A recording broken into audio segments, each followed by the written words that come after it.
These are the Daily Tech headlines for Monday, January 5th, 2026. I'm Jen Cutter. OpenAI shared a report with Axios claiming over 40 million Americans use ChatGPT for health information, and that globally more than 5% of ChatGPT messages focus on healthcare. The AI gets asked to explain medical bills, catch any overcharges, generate appeals for insurance denials, and to self-diagnose health issues as well as manage existing care. Axios notes ChatGPT can give potentially dangerous and incorrect advice, particularly around mental health, with several states passing laws banning apps and services from offering mental health treatments, and that OpenAI is currently facing lawsuits over harms responses have caused. The latest Canary and Dev Channel versions of Microsoft Edge are updating the design to be more in line with Microsoft's Copilot. The context menus, new tab page, and other elements in the browser resemble the look of the Copilot app, with the design changes appearing whether or not Copilot mode is enabled. These changes are not currently on all installations of Canary or Dev. With Windows Central reporting, the preview is likely rolling out in waves. In 2025, Volkswagen told Autocar to expect the return of physical buttons in its vehicles, with design chief Andreas Mint saying, quote, "We will never ever make this mistake anymore, and honestly, it's a car, it's not a phone." Volkswagen now demonstrated the new ID Polo EV with physical buttons on the steering wheel and center console and under the approximately 13-inch infotainment screen. The infotainment unit continues to feature buttons on the touchscreen. The ID Polo will launch in European markets later this year, but there are no plans to bring the car to the United States.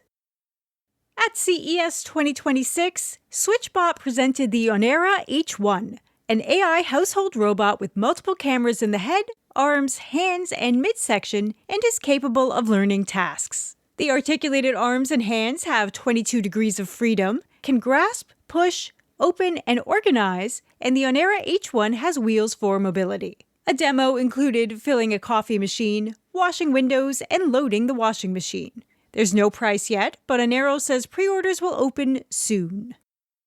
Over the past several days, France and Malaysia joined India in beginning investigations following xAI's Grok posting generated non-consensual pornographic images, including minors, on the social platform X. India's IT ministry issued an order to demand X respond or risk losing safe harbor protections. The French Digital Affairs Office reported the illegal content to the prosecutor's office to obtain its immediate removal, and the Malaysian Communications and Multimedia Commission stated it is presently investigating the online harms in X.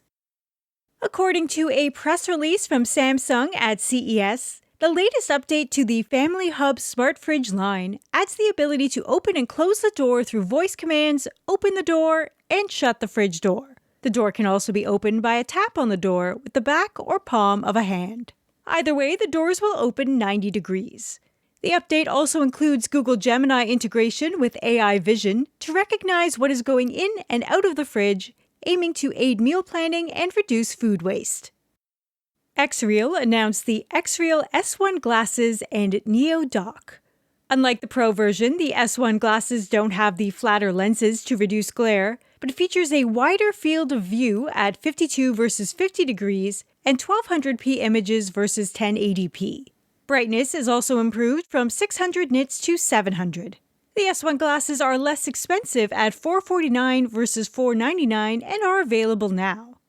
Also available now is the new Xreal Neo, a DisplayPort hub battery bank, eliminating the need to dock a Nintendo Switch or Switch 2 in order to use the glasses. The Xreal Neo is $99. And DoorDash banned a driver that faked deliveries using AI. Several customers in Austin, Texas reported the same DoorDash driver name accepted a drive, then immediately marked it as delivered, showing an AI-generated image of a bag placed at the front door. A DoorDash spokesperson told TechCrunch the Dasher's account was removed and the customers reimbursed, and, quote, "We have zero tolerance for fraud and use a combination of technology and human review to detect and prevent bad actors from abusing our platform."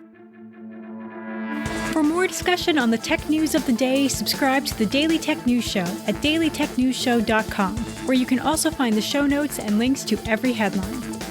please remember to rate and review Daily Tech Headlines on your podcast service of choice. From everyone here at Daily Tech Headlines, thanks for listening.